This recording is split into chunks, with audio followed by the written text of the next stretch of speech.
sesuatu yang penting banget. Kita akan bongkar satu jebakan psikologis yang sering banget dan diam-diam menggerogoti akun para trader, bahkan yang udah berpengalaman sekalipun. Ini musuh yang nggak kelihatan, yang mungkin selama ini nggak pernah Anda sadari. Nah, ini dia. Banyak banget orang mikir kalau hancur di trading itu karena satu momen apes, satu kesalahan fatal. Tapi kenyataannya justru bukan itu. Dan ini yang bikin lebih bahaya.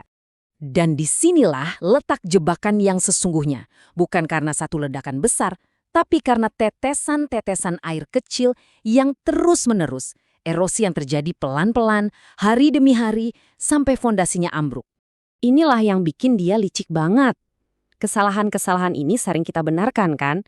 Ah, geser stop loss dikit doang. Atau kali ini ajalah, feeling lagi bagus. Kita anggap itu hal yang manusiawi, bukan ancaman serius. Padahal justru dari sinilah masalah besar yang berakar. Coba deh bayangin pipa yang bocor. Netes, netes. Satu tetes doang sih nggak ada artinya. Tapi coba biarin semalaman. Paginya lantai udah banjir. Nah, inilah metafora yang akan kita bedah hari ini. Akun yang bocor secara mental. Fenomena tetesan kecil yang merusak ini ada namanya. Ini bukan sekedar emosi biasa, tapi sebuah kondisi psikologis yang kita sebut kebocoran mental. Jadi, apa sih ini sebenarnya? Nah, disinilah letak konfliknya.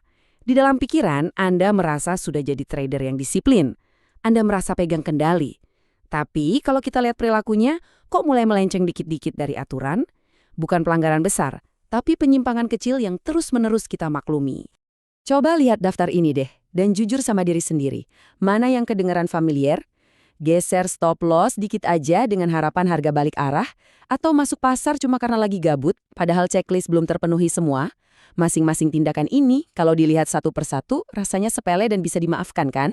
Dan ini poin yang paling krusial. Pasar itu nggak menghukum Anda untuk satu kesalahan kecil. Pasar itu menghukum Anda untuk sebuah pola perilaku. Sesuatu yang nggak berbahaya kalau dilakukan sekali, bisa jadi fatal kalau diulang ratusan kali. Oke, sekarang pertanyaannya, gimana sih pola berbahaya ini bisa terbentuk? Nah, ini adalah sebuah proses yang kita sebut pembusukan disiplin. Disiplin itu nggak hilang dalam semalam, tapi terkikis pelan-pelan, lapis demi lapis. Coba perhatikan 3 tahap ini. Semuanya berawal dari satu kalimat sakti, hanya sekali ini saja. Ketika kita melakukan pengecualian dan ternyata nggak ada hukuman langsung, otak kita belajar, oh aman ternyata. Pengecualian itu kemudian jadi standar baru yang lebih lemah. Sampai akhirnya aturan yang kita buat sendiri jadi nggak ada artinya lagi. Ini dalam banget sih.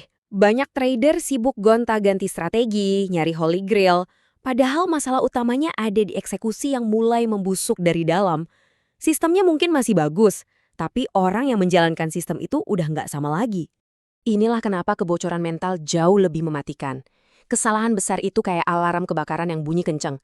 Jelas, sakit, dan Anda sadar betul lagi salah. Sebaliknya, kebocoran mental itu terasa masuk akal. Kita bisa cari pembenarannya. Hukumannya nggak datang saat itu juga, tapi lewat sebuah pola yang diam-diam menggerogoti akun Anda. Oke, kita udah paham masalahnya. Terus gimana cara nambal kebocoran ini? Jawabannya seringkali ada di perbedaan cara pikir fundamental antara trader profesional dan trader retail. Ini bukan soal kekuatan mental, tapi soal kekuatan sistem. Coba perhatikan bedanya. Trader profesional itu nggak berusaha jadi pahlawan super dengan mental baja. Sebaliknya, mereka membangun sebuah sistem yang membuat mereka sulit untuk tidak disiplin. Mereka membatasi ruang untuk improvisasi dan mengunci resiko di dalam sistem itu sendiri. Sementara trader retail seringkali cuma ngandelin niat baik dan kemauan keras yang kita tahu gampang banget hancur di bawah tekanan pasar.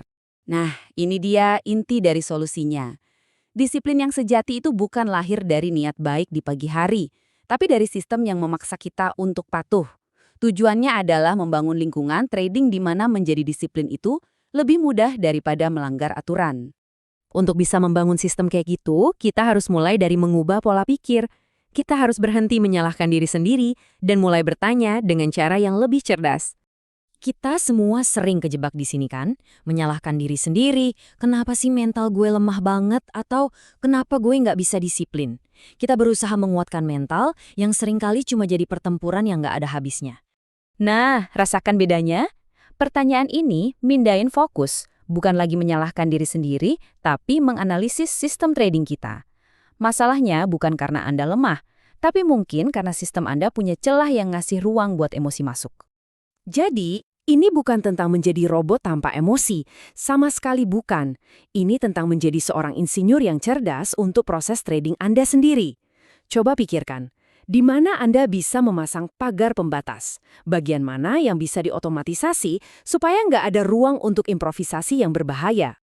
Jadi, inilah langkah praktis yang bisa Anda ambil mulai sekarang.